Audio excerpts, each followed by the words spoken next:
ਧੰਨ ਗੁਰੂ ਗ੍ਰੰਥ ਸਾਹਿਬ ਜੀ ਦੀ ਪਾਵਨ ਅੰਮ੍ਰਿਤ ਬਾਣੀ ਦੇ ਅੰਦਰ ਜਦੋਂ ਅਸੀਂ ਅਕਾਲ ਪੁਰਖ ਵਾਹਿਗੁਰੂ ਜੀ ਦੀ ਵਡਿਆਈ ਦੀ ਗੱਲ ਕਰਦੇ ਹਾਂ, ਮੇਨ ਰੂਪ ਦੇ ਵਿੱਚ ਗੁਰੂ ਗ੍ਰੰਥ ਸਾਹਿਬ ਜੀ ਦੀ ਬਾਣੀ ਦੇ 4 ਟੌਪਿਕ ਨੇ। ਇੱਕ ਅਕਾਲ ਪੁਰਖ ਵਾਹਿਗੁਰੂ ਜੀ ਦੀ ਵਡਿਆਈ ਕਰਦਿਆਂ ਹਜ਼ੂਰ ਨੇ ਜ਼ਿਕਰ ਕੀਤਾ ਹੈ ਕਿ ਕਹੀ ਨਾ ਜਾਏ ਤੇਰੀ ਤਿਲ ਵਡਿਆਈ। ਦੂਸਰਾ, ਉਸ ਅਕਾਲ ਪੁਰਖ ਵਾਹਿਗੁਰੂ ਜੀ ਦੇ ਨਾਲ ਜੁੜਨ ਦਾ ਢੰਗ ਤਰੀਕਾ ਡਿਸਿਪਲਿਨ ਦੱਸਿਆ ਗਿਆ ਹੈ। ਤੀਸਰਾ, ਜਿਹੜੇ ਆਪਣੀ ਜ਼ਿੰਦਗੀ ਦੇ ਵਿੱਚ ਅਕਾਲ ਪੁਰਖ ਵਾਹਿਗੁਰੂ ਜੀ ਦੀ ਇਬਾਦਤ ਦੀ ਪਰਵਾਹ ਨਹੀਂ ਕਰਦੇ, ਆਪਣੀ ਸਮੁੱਚੀ ਜ਼ਿੰਦਗੀ ਕਾਮ ਕ੍ਰੋਧ ਲੋਭ ਮੋਹ ਹੰਕਾਰ ਈਰਖਾ ਦਵੈਸ਼ ਅਗਿਆਨਤਾ ਦੇ ਵਿੱਚ ਗੁਰੂ ਤੋਂ ਪਾਸੇ ਹੋ ਕੇ ਕੱਢ ਦਿੰਦੇ ਨੇ। ਉਹਨਾਂ ਮਨਮੁਖਾਂ ਦੀ ਖੁਆਰੀ ਕੀ ਹੁੰਦੀ ਏ, ਉਹਦਾ ਜ਼ਿਕਰ ਗੁਰੂ ਸਾਹਿਬ ਜੀ ਨੇ ਅੰਮ੍ਰਿਤ ਬਾਣੀ ਦੇ ਅੰਦਰ ਕੀਤਾ ਹੈ। ਚੌਥਾ, ਗੁਰੂ ਗ੍ਰੰਥ ਸਾਹਿਬ ਜੀ ਦੀ ਬਾਣੀ ਦੇ ਵਿੱਚ ਜਿਨ੍ਹਾਂ ਨੇ ਉਸ ਅਕਾਲ ਪੁਰਖ ਵਾਹਿਗੁਰੂ ਦੀ ਇਬਾਦਤ ਕੀਤੀ ਹੈ ਤੇ ਉਸ ਅਕਾਲ ਪੁਰਖ ਵਾਹਿਗੁਰੂ ਦੀ ਇਬਾਦਤ ਨਾਲ ਉਹਨਾਂ ਨੂੰ ਮਿਲਦਾ ਕੀ ਹੈ, ਉਹ ਜਿਹੜੇ ਉਸ ਅਕਾਲ ਪੁਰਖ ਦਾ ਰੂਪ ਹੀ ਹੋ ਚੁੱਕੇ ਹੁੰਦੇ ਨੇ। ਤੇਵੜ ਸ਼ੋਭਾ ਹਰ ਜਨੈ ਕੀ ਜੇਵੜ ਹਰ ਪ੍ਰਤਾਪੈ। ਜਿੰਨਾ ਪ੍ਰਤਾਪ ਅਕਾਲ ਪੁਰਖ ਵਾਹਿਗੁਰੂ ਜੀ ਦਾ ਹੈ, ਉਨਾ ਹੀ ਉਹਦੇ ਨਾਲ ਜੁੜੀ ਹੋਈ ਸ਼ਖਸੀਅਤ ਦਾ ਹੈ।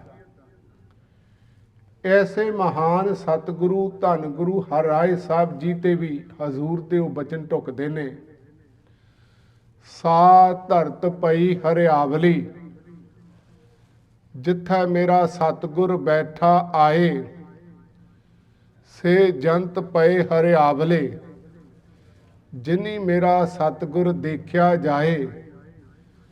ਧੰਨ ਧੰਨ ਪਿਤਾ ਧੰਨ ਧੰਨ ਕੁਲ ਧੰਨ ਧੰਨ ਸੋ ਜਨਨੀ ਜਿਨ ਗੁਰੂ ਜਣਿਆ ਮਾਏ। ਇਹੋ ਜਿਹੇ ਮਹਾਨ ਸਤਿਗੁਰੂ ਧੰਨ ਗੁਰੂ ਹਰਿਰਾਏ ਸਾਹਿਬ ਜੀ ਦਾ ਪ੍ਰਕਾਸ਼ ਕੀਰਤਪੁਰ ਸਾਹਿਬ ਦੀ ਪਾਵਨ ਧਰਤੀ ਤੇ ਧੰਨ ਗੁਰੂ ਹਰਗੋਬਿੰਦ ਸਾਹਿਬ ਜੀ ਦੇ ਵੱਡੇ ਸਪੁੱਤਰ ਬਾਬਾ ਗੁਰਦਿੱਤਾ ਜੀ ਦੇ ਗ੍ਰਹਿ ਵਿਖੇ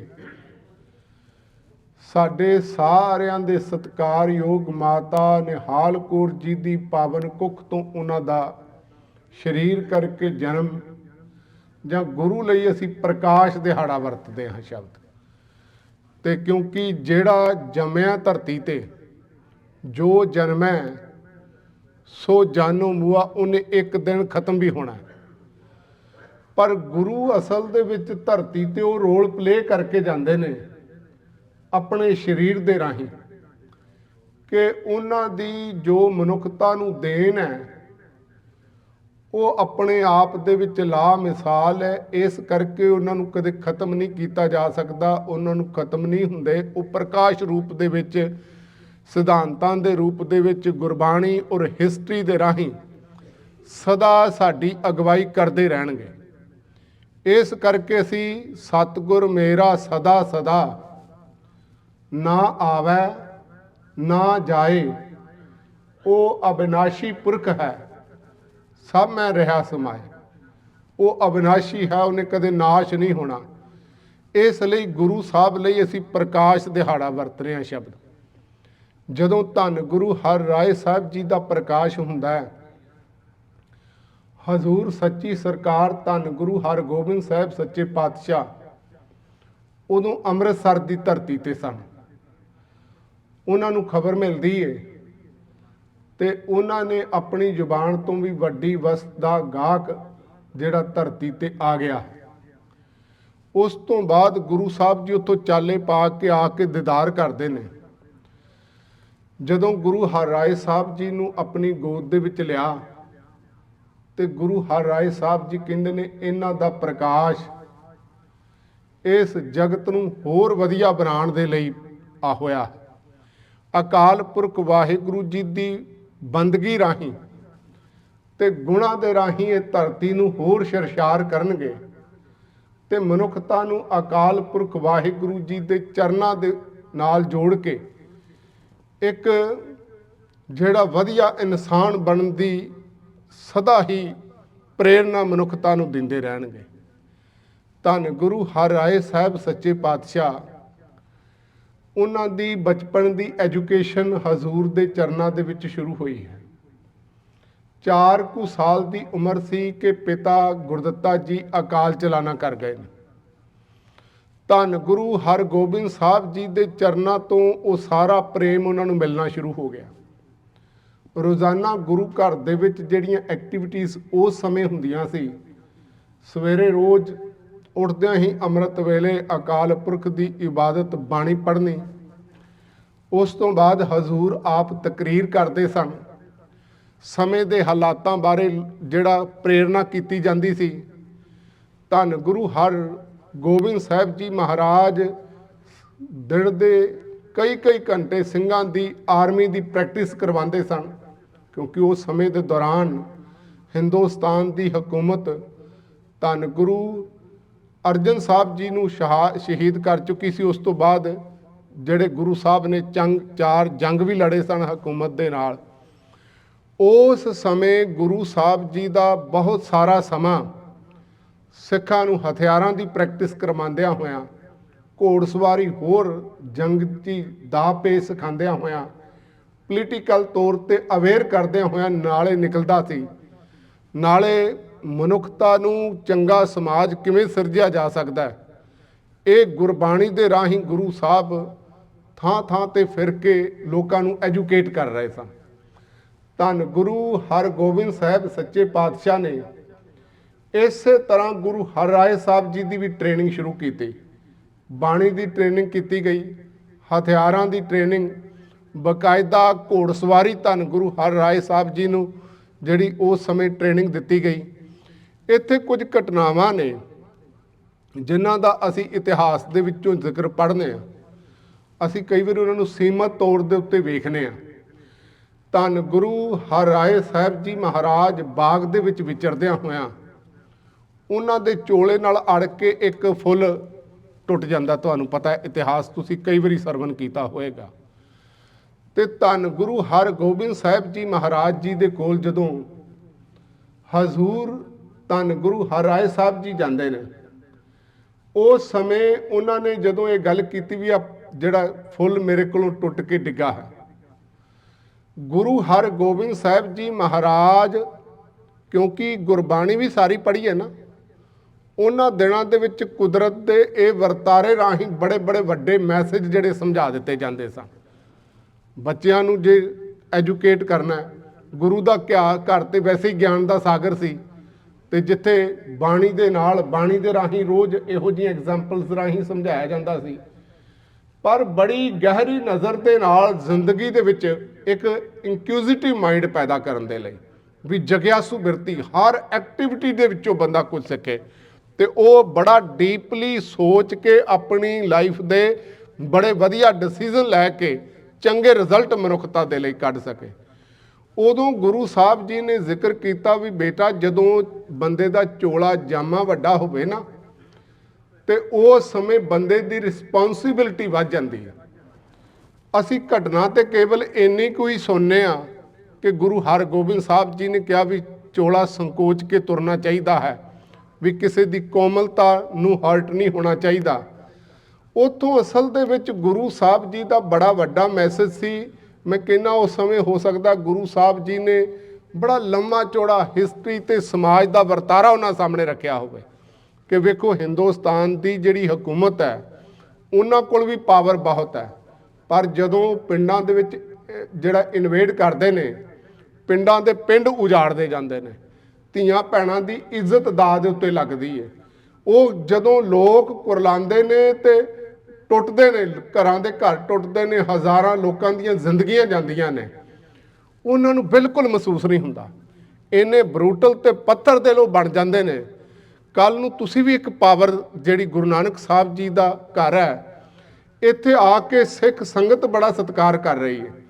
ਗੁਰੂ ਹਰਗੋਬਿੰਦ ਸਾਹਿਬ ਜੀ ਦੇ ਸਾਹਮਣੇ ਇਹ ਸੀ ਵੀ ਜਦੋਂ ਅਸੀਂ ਸੰਗਤ ਨੂੰ ਕਿਹਾ ਵੀ ਚੰਗਾ ਸਮਾਜ ਦੀ ਸਿਰਜਣਾ ਦੇ ਲਈ ਗੁਰੂ ਨਾਨਕ ਸਾਹਿਬ ਜੀ ਨੇ ਕੰਮ ਸ਼ੁਰੂ ਕੀਤਾ, ਤੇ ਵੇਖੋ ਹਕੂਮਤ ਨੇ ਪੱਥਰ ਦਿਲ ਬਣ ਕੇ ਇਨਸਾਨੀਅਤ ਨੂੰ ਕੁਚਲਣ ਦੇ ਲਈ ਧੰਨ ਗੁਰੂ ਅਰਜਨ ਸਾਹਿਬ ਜੀ ਨੂੰ ਬੜੀ ਬਰੂਟੈਲਿਟੀ ਦੇ ਨਾਲ ਸ਼ਹੀਦ ਕਰ ਦਿੱਤਾ ਹੈ।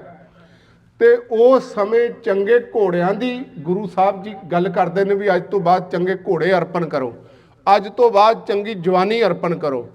ਤੇ ਲੋਕ ਜਾਨ ਹੂਲ ਕੇ ਗੁਰੂ ਸਾਹਿਬ ਜੀ ਦੇ ਨਾਲ ਲੜਨ ਲਈ ਤਿਆਰ ਨੇ।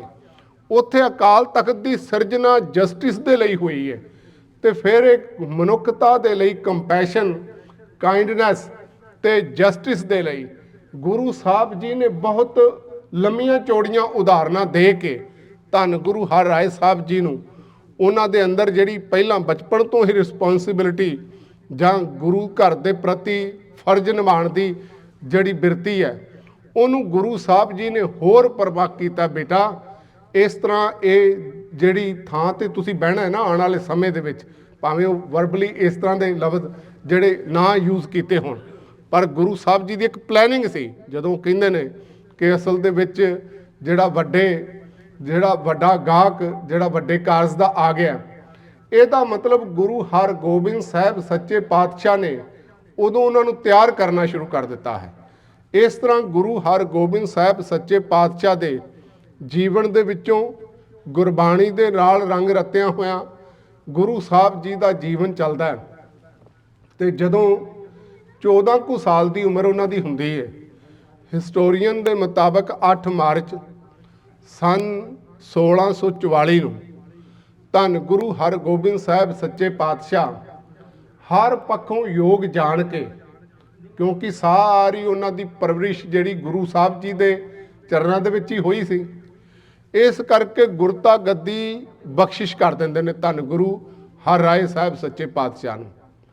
ਇਹ ਤੇ ਇਤਿਹਾਸਕਾਰ ਕਹਿੰਦੇ ਨੇ ਜਿਵੇਂ ਗੁਰੂ ਸਾਹਿਬਾਨ ਨੇ, ਦੂਸਰੇ ਗੁਰੂ ਸਾਹਿਬਾਨ ਨੇ ਸਿਸਟਮ ਚਾਲੂ ਰੱਖਿਆ, ਗੁਰੂ ਹਰਗੋਬਿੰਦ ਸਾਹਿਬ ਜੀ ਉਹਨਾਂ ਨੂੰ ਕਹਿ ਕੇ ਗਏ ਸਨ ਕਿ ਆਰਮੀ ਇਸੇ ਤਰ੍ਹਾਂ ਤੁਸੀਂ ਜਿਹੜੇ 2200 ਗੁਰੂ ਸਾਹਿਬ ਜੀ ਦੇ ਨਾਲ ਘੋੜਸਵਾਰ ਸਨ, ਜਿਹੜੇ ਹਰ ਵਕਤ ਗੁਰੂ ਸਾਹਿਬ ਜੀ ਦੇ ਨਾਲ ਹੁੰਦੇ ਸਨ।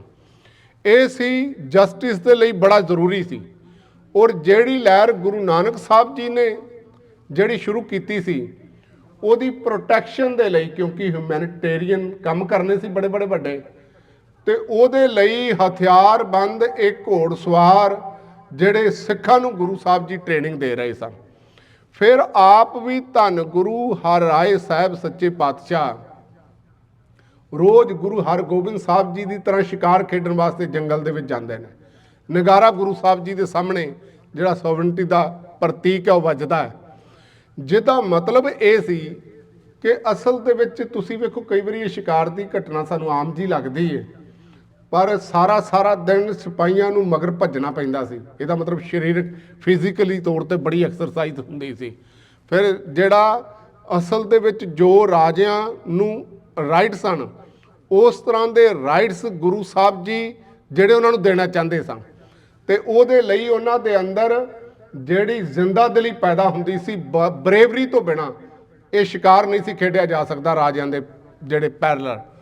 ਤੇ ਗੁਰੂ ਸਾਹਿਬ ਜੀ ਉਸ ਸਮੇਂ ਫਿਰ ਜਿਹੜੇ ਨਾਲ ਜਾਣ ਵਾਲੇ ਨੇ, ਘੋੜਸਵਾਰੀ ਸ਼ਸਤਰਾਂ ਦਾ ਸਾਰਾ ਲੰਮਾ ਚੌੜਾ ਅਭਿਆਸ ਹੁੰਦਾ, ਇਸ ਕਰਕੇ ਇਹ ਜਿਹੜੇ ਕੰਮ ਗੁਰੂ ਸਾਹਿਬ ਜੀ ਨੇ ਜੋ ਧੰਨ ਗੁਰੂ ਹਰਗੋਬਿੰਦ ਸਾਹਿਬ ਜੀ ਨੇ ਆਰੰਭ ਕੀਤੇ ਸਨ, ਉਸੇ ਤਰ੍ਹਾਂ ਉਸ ਨੂੰ ਕੰਟੀਨਿਊ ਗੁਰੂ ਸਾਹਿਬ ਜੀ ਨੇ ਕੀਤਾ।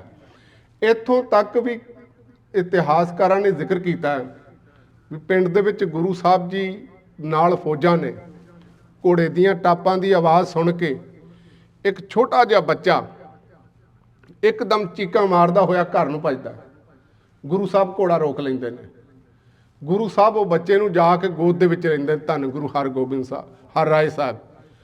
ਗੁਰੂ ਸਾਹਿਬ ਜੀ ਕਹਿੰਦੇ ਨੇ, ਬੇਟਾ ਤੁਸੀਂ ਘੋੜਿਆਂ ਤੋਂ ਡਰਨਾ ਨਹੀਂ, ਤੁਸੀਂ ਤੇ ਇਸ ਦੇਸ਼ ਦੀਆਂ ਗੁਲਾਮੀ ਦੀਆਂ ਜ਼ੰਜੀਰਾਂ ਕੱਟਣੀਆਂ ਨੇ, ਕੱਲ ਨੂੰ ਘੋੜਿਆਂ ਦੇ ਸ਼ਾਹ ਸਵਾਰ ਬਣਨਾ। ਤੇ ਉਸ ਬੱਚੇ ਦੇ ਅੰਦਰ ਕਿਧਰੇ ਦਹਿਲ ਨਾ ਪੈ ਜਾਏ, ਔਰ ਦੂਸਰੇ ਬੱਚਿਆਂ ਨੂੰ ਵੀ ਸਬਕ ਸਿਖਾਉਣ ਦੇ ਲਈ ਗੁਰੂ ਸਾਹਿਬ ਉੱਤੇ ਰੁਕ ਕੇ ਜਿਹੜਾ ਸਾਰੇ ਲੋਕਾਂ ਨੂੰ ਇਕੱਠਿਆਂ ਕਰਦੇ ਨੇ ਵੀ ਆਪਣੇ ਬੱਚਿਆਂ ਦੇ ਵਿੱਚ ਵੀ ਜਿਹੜੀ ਜਿੰਦਾ ਦਿਲੀ ਬਹਾਦਰੀ ਪੈਦਾ ਕਰੋ। ਅੱਜ ਵੀ ਤੁਸੀਂ ਵੇਖੋ ਘਰਾਂ ਦੇ ਵਿੱਚ ਬੱਚਿਆਂ ਦੀ ਪਰਵਰਿਸ਼ ਕਰਦੇ ਆ ਨਾ, ਜੇ ਉਹਨਾਂ ਨੂੰ ਬਹੁਤ ਜ਼ਿਆਦਾ ਸਪਰੈਸ ਕੀਤਾ ਜਾਏ ਤੇ ਜਾਂ ਉਹਨਾਂ ਨੂੰ ਡਰਾਕਲ ਮਾਹੌਲ ਦੇ ਅੰਦਰ ਬਹੁਤ ਜ਼ਿਆਦਾ ਕ੍ਰਿਟੀਸਾਈਜ਼ ਕੀਤਾ ਜਾਏ ਤੇ ਉਹਨਾਂ ਦੇ ਅੰਦਰ ਬਰੇਵਰੀ ਨਾ ਪੈਦਾ ਹੋਣ ਜਾਏ, ਸਾਰੀ ਜ਼ਿੰਦਗੀ ਉਹਨਾਂ ਦੇ ਉੱਤੇ ਅਸਰ ਰਹਿੰਦਾ। ਤੇ ਗੁਰੂ ਹਰਗੋਬਿੰਦ ਸਾਹਿਬ ਜੀ ਨੇ ਵੇਖ ਲਿਆ ਸੀ ਵੀ ਇਸੇ ਤਰ੍ਹਾਂ ਜਿਸ ਪੰਜਾਬ ਦੀ ਧਰਤੀ ਦੇ ਉੱਤੇ ਉਹਨਾਂ ਨੇ ਕੰਮ ਕਰਨਾ ਸ਼ੁਰੂ ਕੀਤਾ, ਉਹਨਾਂ ਨੇ ਹਾਲਾਂਕਿ ਗੁਰੂ ਅੰਗਦ ਸਾਹਿਬ ਜੀ ਦੇ ਸਮੇਂ ਬੱਚਿਆਂ ਦੀਆਂ ਕਲਾਸਾਂ ਤੇ ਲਾਣੀਆਂ ਸ਼ੁਰੂ ਕਰ ਹੀ ਦਿੱਤੀਆਂ ਸੀ ਗੁਰਮੁਖੀ ਦੀਆਂ, ਤੇ ਐਜੂਕੇਸ਼ਨ ਦਾ ਸਾਰਾ ਪ੍ਰਬੰਧ ਗੁਰੂ ਘਰ ਵੱਲੋਂ ਹੁੰਦਾ ਸੀ ਤੇ ਉਹਦੇ ਵਿੱਚ ਹਰ ਕਿਸਮ ਦੀ ਐਜੂਕੇਸ਼ਨ ਦਿੱਤੀ ਜਾਂਦੀ ਸੀ। ਬਕਾਇਦਾ ਸਿੱਖਾਂ ਦੇ ਪਰਿਵਾਰਾਂ ਨੂੰ ਤੇ ਸ਼ਸਤਰਾਂ ਦਾ ਅਭਿਆਸ, ਘੋੜਸਵਾਰੀ, ਉਹ ਸਾਰਾ ਕੁਝ ਉਹਨਾਂ ਦੇ ਅੰਦਰ ਬਰੇਵਰੀ ਜਿਹੜੀ ਭਰੀ ਜਾਂਦੀ ਸੀ। ਇਹ ਧੰਨ ਗੁਰੂ ਹਰਿਰਾਏ ਸਾਹਿਬ ਜੀ ਦੇ ਜੀਵਨ ਤੋਂ ਸਾਨੂੰ ਪ੍ਰੇਰਨਾ ਮਿਲਦੀ ਹੈ। ਇੱਥੇ ਹੀ ਕੁਝ ਘਟਨਾਵਾਂ ਦਾ ਜ਼ਿਕਰ ਮਿਲਦਾ ਹੈ ਕਿ ਧੰਨ ਗੁਰੂ ਹਰਿਰਾਏ ਸਾਹਿਬ ਸੱਚੇ ਪਾਤਸ਼ਾਹ ਦੇ ਕੋਲ ਆ ਕੇ ਸਿੱਖ ਕਹਿੰਦੇ ਨੇ ਕਿ ਸਤਿਗੁਰੂ ਜੀ ਅਸੀਂ ਕਈ ਵਾਰੀ ਬਾਣੀ ਪੜ੍ਹਦੇ ਹਾਂ, ਪਰ ਬਾਣੀ ਦੇ ਵਿੱਚ ਜੋ ਕੁਝ ਲਿਖਿਆ ਅਸੀਂ ਪਾਠ ਤੇ ਕਰ ਲੈਂਦੇ ਹਾਂ, ਕਈ ਵਾਰੀ ਉਹਨਾਂ ਅਰਥਾਂ ਦਾ ਸਾਨੂੰ ਡੀਪਲੀ ਪਤਾ ਨਹੀਂ। ਫਿਰ ਜੇ ਪਤਾ ਲੱਗ ਵੀ ਜਾਏ ਤੇ ਬਹੁਤੀ ਵਾਰੀ ਸਾਨੂੰ ਇਸ ਤਰ੍ਹਾਂ ਲੱਗਦਾ ਵੀ ਅਸੀਂ ਜਿਹੜੀ ਉਹਦੀ ਕਮਾਈ ਨਹੀਂ ਕਰ ਸਕਦੇ। ਇਸ ਕਰਕੇ ਪਾਠ ਕਰਾਂ ਨਿਤ ਗੁਰਬਾਣੀ, ਅਰਥ ਪਰਮਾਰਥ ਕਭੂ ਨ ਕਤੈ ਨ ਜਾਣੀ, ਜੋ ਮਾਰਗ ਗੁਰ ਸ਼ਬਦ ਬਤਾਇਬ, ਸੋ ਹਮ ਤੇ ਨਹੀਂ ਜਾਤ ਕਮਾਇਬ। ਵੀ ਉਹਨਾਂ ਦੀ ਕਮਾਈ ਨਹੀਂ ਸਾਡੇ ਕੋਲੋਂ ਹੁੰਦੀ। ਤੁਸੀਂ ਵੇਖੋ ਉਹ ਸਮਾਂ ਜਿਹੜਾ ਸਰੂਪ ਸਿੱਖਾਂ ਕੋਲ ਗੁਰੂ ਗ੍ਰੰਥ ਸਾਹਿਬ ਜੀ ਦਾ ਧੰਨ ਗੁਰੂ ਅਰਜਨ ਸਾਹਿਬ ਜੀ ਨੇ ਪ੍ਰਕਾਸ਼ ਕਰ ਦਿੱਤਾ। ਭਾਈ ਗੁਰਦਾਸ ਜੀ ਕਹਿੰਦੇ ਨੇ ਗੁਰਬਾਣੀ ਲਿਖ ਪੋਥੀਆਂ, ਤਾਲ ਮਰਦੰਗ ਰਬਾਬ ਵਜਾਵੇ। ਪੋਥੀਆਂ ਤੇ ਗੁਰਬਾਣੀ ਦੇ ਗੁਟਕੇ ਬੜੇ ਵਿਰਲੇ ਘਰਾਂ ਦੇ ਵਿੱਚ ਨੇ, ਸਾਰੀਆਂ ਥਾਵਾਂ ਤੇ ਅੱਜ ਵਰਗੀ ਪ੍ਰੈਸ ਤੇ ਹੈ ਨਹੀਂ, ਅਵੇਲੇਬਿਲਟੀ ਨਹੀਂ ਹੈ। ਫਿਰ ਸਿੱਖਾਂ ਨੂੰ ਬਾਣੀ ਪੜ੍ਹ ਕੇ ਲਗਾਤਾਰ ਉਹਦਾ ਅਭਿਆਸ ਕਰਾਉਣ ਦੀ ਸਾਰਿਆਂ ਨੂੰ ਲੋੜ ਹੈ, ਪਰ ਗੁਰੂ ਸਾਹਿਬ ਨੇ ਗਿਆਨ ਨੂੰ ਕਿੰਨਾ ਜ਼ਰੂਰੀ ਕਰਾਰ ਦਿੱਤਾ। ਉਹਨਾਂ ਨੇ ਕਿਹਾ ਭਾਵੇਂ ਤੁਹਾਡੇ ਕੋਲ ਅਜੇ ਤੁਸੀਂ ਨਵੇਂ ਬਾਣੀ ਨੂੰ ਪੜ੍ਹਨਾ ਸ਼ੁਰੂ ਕੀਤਾ, ਪਰ ਇਹਨੂੰ ਛੱਡਣਾ ਨਹੀਂ। ਜਿਵੇਂ ਬਾਬਾ ਕਬੀਰ ਜੀ ਕਹਿੰਦੇ ਨੇ ਨਾ, ਕਬੀਰ ਕੇਸ਼ੋ ਕੇਸ਼ੋ ਕੂਕੀਆ, ਨਾ ਸੋਈਆ ਆਸਾਰ, ਰਾਤ ਦਿਵਸ ਕੈ ਕੂਕਣਾ, ਕਬਹੂ ਕਾ ਸੁਣਾ ਪੁਕਾਰ। ਇਹਨੂੰ ਸਾਖੀ ਨੂੰ ਅਸੀਂ ਆਪਣਾ ਨਾ ਹੋਰ ਤਰੀਕੇ ਦਾ ਮੋੜ ਦਿੰਦੇ ਹਾਂ ਅਸਲ ਦੇ ਵਿੱਚ। ਅੱਜ ਜਦੋਂ ਪ੍ਰਚਾਰਕ ਸੁਣਾਉਂਦੇ ਨੇ ਨਾ, ਤੇ ਉਹ ਕਹਿੰਦੇ ਨੇ ਵੀ ਉਹ ਕਈ ਵਾਰੀ ਇਹਦਾ ਜ਼ੋਰ ਇਸ ਗੱਲ ਦੇ ਉੱਤੇ ਲਾ ਦਿੱਤਾ ਜਾਂਦਾ ਵੀ ਸ਼ਾਇਦ ਜੇ ਬਾਣੀ ਦੇ ਅਰਥ ਨਹੀਂ ਆਉਂਦੇ, ਕਮਾਏ ਨਹੀਂ ਜਾਂਦਾ, ਤੇ ਇਕੱਲੇ ਜਿਹੜਾ ਮਤਲਬ ਨੋ ਡਾਊਟ ਵੀ ਕੰਟੀਨਿਊ ਸਾਨੂੰ ਪੜ੍ਹਦੇ ਰਹਿਣਾ ਚਾਹੀਦਾ। ਪਰ ਉਸ ਸਮੇਂ ਦੀ ਸਿਚੁਏਸ਼ਨ ਦੇਖੀ ਅਸੀਂ, ਜਦੋਂ ਗੁਰੂ ਸਾਹਿਬ ਜੀ ਗੱਲ ਕਰ ਰਹੇ ਨੇ, ਉਹਦਾ ਮਤਲਬ ਇਹ ਨਹੀਂ ਗੁਰੂ ਸਾਹਿਬ ਨੇ ਅਰਥ ਕਰਨ ਤੋਂ ਰੋਕਿਆ। ਗੁਰੂ ਗ੍ਰੰਥ ਸਾਹਿਬ ਦੀ ਬਾਣੀ ਪੜ੍ਹੀਏ ਤੇ ਬਾਰ-ਬਾਰ ਸਾਨੂੰ ਸਭ ਤੇ ਉੱਤਮ ਹਰ ਕੀ ਕਥਾ, ਜਾਂ ਇਹ ਤਾਂ ਜਿਹੜੀ ਸਾਖੀ ਲਿਖੀ ਹੋਈ ਹੈ ਇਹ ਰਾਈਟਰਸ ਨੇ ਲਿਖੀ, ਬਾਹਰ ਹਿਸਟੋਰੀਅਨ ਨੇ ਲਿਖੀ। ਜਿਹੜੀ ਅਸਲੀ ਹੈ ਸਾਡੇ ਕੋਲ ਉਹ ਗੁਰੂ ਗ੍ਰੰਥ ਸਾਹਿਬ ਦੀ ਬਾਣੀ ਹੈ। ਤੇ ਬਾਣੀ ਕੀ ਕਹਿੰਦੀ? ਸਤਿਗੁਰ ਨੂੰ ਸਭ ਕੋ ਦੇਖਦਾ, ਜੇਤਾ ਜਗਤ ਸੰਸਾਰ, ਡਿਠਾ ਮੁਕਤ ਨਾ ਹੋ ਬਈ, ਜਿਚਰ ਸ਼ਬਦ ਨਾ ਕਰੇ ਵਿਚਾਰ। ਇਹ ਗੁਰਬਾਣੀ ਹੈ ਜੁਗ ਜੁਗ ਅਟਲ। ਤੇ ਉਹ ਜਿਹੜੀ ਸਾਖੀ ਹੈ ਉਹ ਅਸਲ ਦੇ ਵਿੱਚ ਮੈਨ ਮੇਡ ਹੈ, ਜਿਹੜੀ ਹਿਸਟੋਰੀਅਨ ਦੇ ਦੁਆਰਾ ਲਿਖੀ ਹੋਈ। ਨੋ ਡਾਊਟ ਵੀ ਜਦੋਂ ਉਸ ਸਮੇਂ ਡਾਇਲੋਗ ਹੁੰਦੇ ਨੇ ਉਹ 100% ਨਾ ਹਿਸਟਰੀ ਦੇ ਵਿੱਚ ਨਾ ਨਾਵਾਂ ਤੇ ਥਾਵਾਂ ਤੋਂ ਬਿਨਾਂ ਨਾ ਬਹੁਤ ਸਾਰੀ ਇਮੈਜੀਨੇਸ਼ਨ ਵੀ ਹੁੰਦੀ ਹੈ। ਤੇ ਇਸ ਕਰਕੇ ਜਦੋਂ ਸਾਡੇ ਕੋਲ ਸਭ ਤੋਂ ਅਥੈਂਟਿਕ ਹੈ ਉਹ ਗੁਰੂ ਗ੍ਰੰਥ ਸਾਹਿਬ ਦੀ ਬਾਣੀ, ਜਿਹਦੀ ਇੱਕ ਪੰਕਤੀ ਨੂੰ ਵੀ ਚੈਲੰਜ ਨਹੀਂ ਕੀਤਾ ਜਾ ਸਕਦਾ।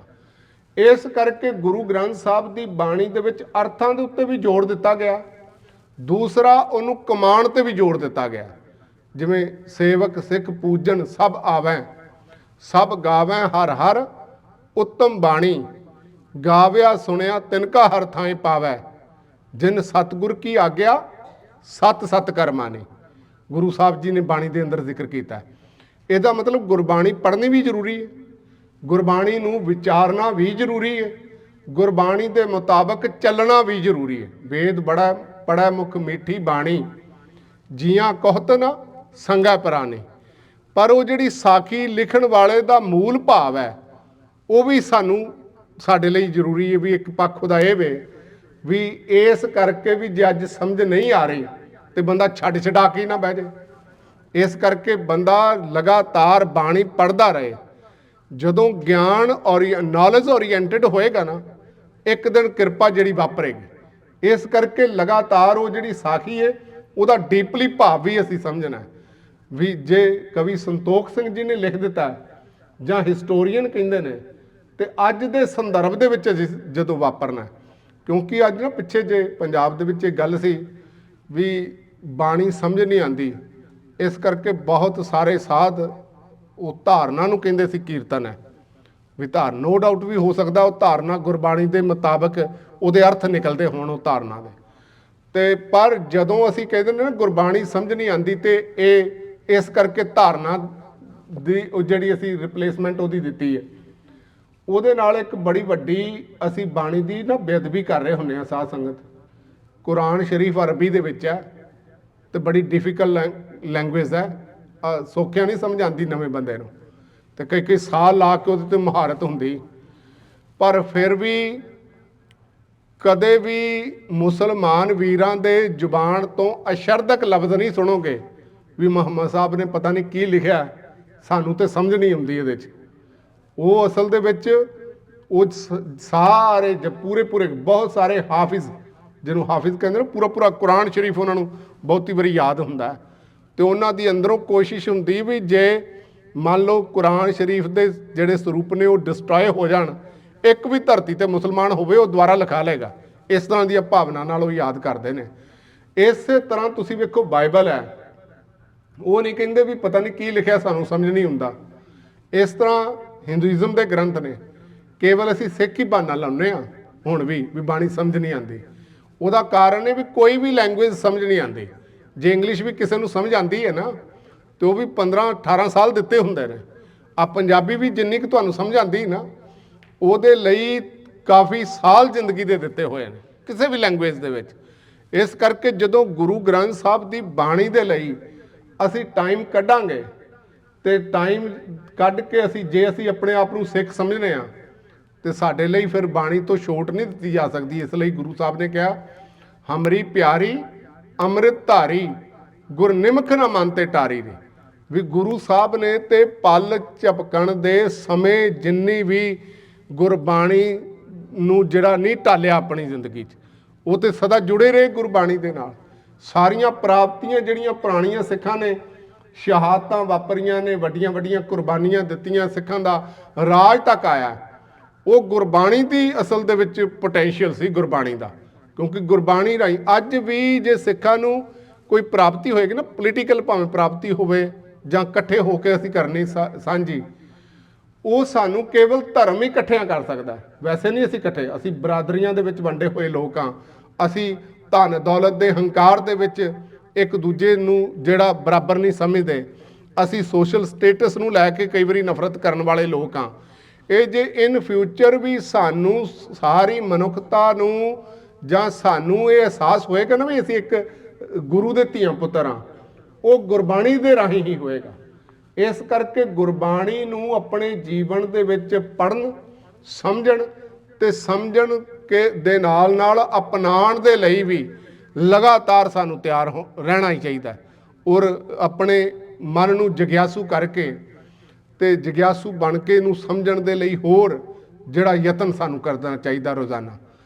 ਤੇ ਇਸ ਤੋਂ ਇਲਾਵਾ ਹੋਰ ਸਿੱਖ ਧਰਮ ਦੇ ਅੰਦਰ ਗੁਰੂ ਹਰਿਰਾਏ ਸਾਹਿਬ ਜੀ ਦੇ ਜੀਵਨ ਦੀਆਂ ਘਟਨਾਵਾਂ ਨੇ ਕਿ ਧੰਨ ਗੁਰੂ ਹਰਿਰਾਏ ਸਾਹਿਬ ਸੱਚੇ ਪਾਤਸ਼ਾਹ ਇੱਕ ਵਾਰੀ ਕਾਬਲ ਤੋਂ ਕਹਿੰਦੇ ਨੇ ਸੰਗਤ ਹਜ਼ੂਰ ਦੇ ਦਰਸ਼ਨ ਕਰਨ ਵਾਸਤੇ ਆਂਦੀ ਹੈ। ਕੀਰਤਪੁਰ ਸਾਹਿਬ ਦੀ ਧਰਤੀ ਤੇ ਹਜ਼ੂਰ ਆਰਾਮ ਕਰ ਰਹੇ ਨੇ, ਸੰਗਤ ਬਾਣੀ ਪੜ੍ਹਦੀ ਆ ਰਹੀ ਹੈ। ਬਾਣੀ ਪੜ੍ਹਦੀ ਜਦੋਂ ਸੰਗਤ ਆ ਰਹੀ ਹੈ, ਗੁਰੂ ਸਾਹਿਬ ਜੀ ਕਾਹਲੀ ਦੇ ਨਾਲ ਬਾਣੀ ਜਿਹੜਾ ਮੰਜੇ ਤੋਂ ਉੱਠਦੇ ਨੇ, ਤੇ ਉਹਨਾਂ ਦੇ ਸਰੀਰ ਨੂੰ, ਪੈਰ ਨੂੰ, ਜਿਹੜਾ ਲੱਤ ਨੂੰ ਸੱਟ ਵੀ ਲੱਗ ਜਾਂਦੀ ਹੈ। ਤੇ ਸਿੱਖ ਇੱਕ ਵਾਰੀ ਪੁੱਛਦੇ ਨੇ ਕਿ ਸਤਿਗੁਰੂ ਜੀ, ਤੁਸੀਂ ਇੰਨੀ ਕਾਹਲੀ ਨਾਲ ਤੁਹਾਨੂੰ ਉੱਠਣ ਦੀ ਕੀ ਲੋੜ ਸੀ?